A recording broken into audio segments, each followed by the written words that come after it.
Hi, I'm Arif, and today I'm going to talk to you about jobs that are being sent offshore. And specifically, we are going to focus on the IT jobs that are being sent offshore. Layoffs are coming if they are not already here in your organization.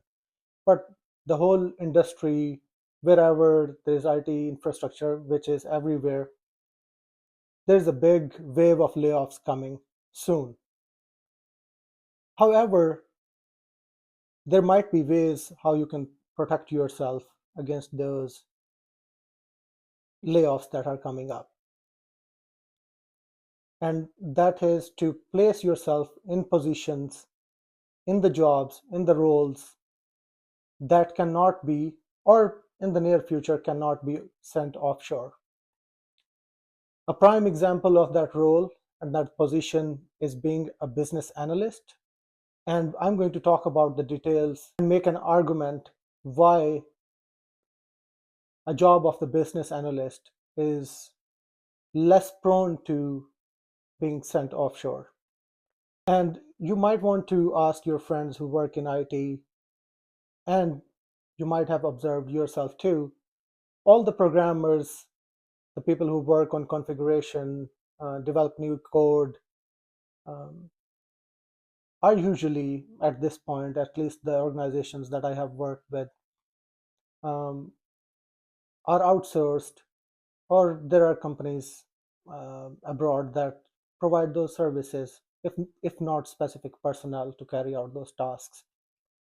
And that position I was referring to earlier, which is less prone to being sent offshore, is of business analyst.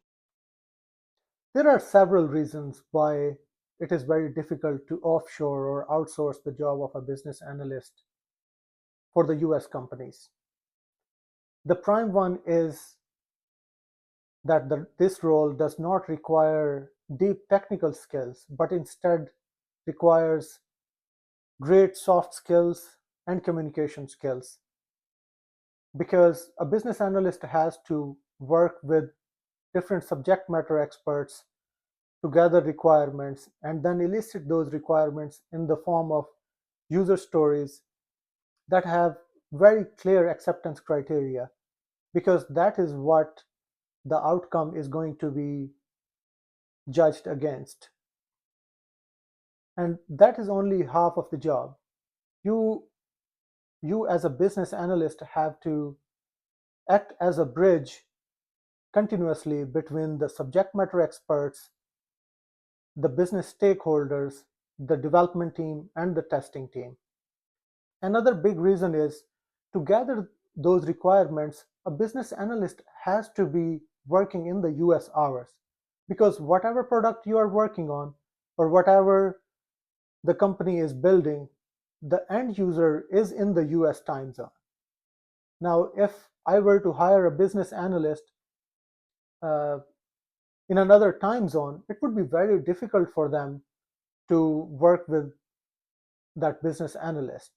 So, in summary, among many reasons, the two main ones are it is difficult to find someone who speaks really well, who asks the right questions, and then creates the requirements in the form of user stories based on those interviews and all the information that is gathered from the end users or the prospective users.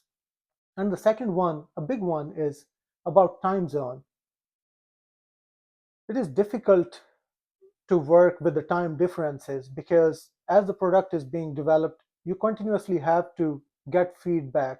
If you want to learn more about how you can become a business analyst or switch careers into becoming a business analyst, please follow my channel.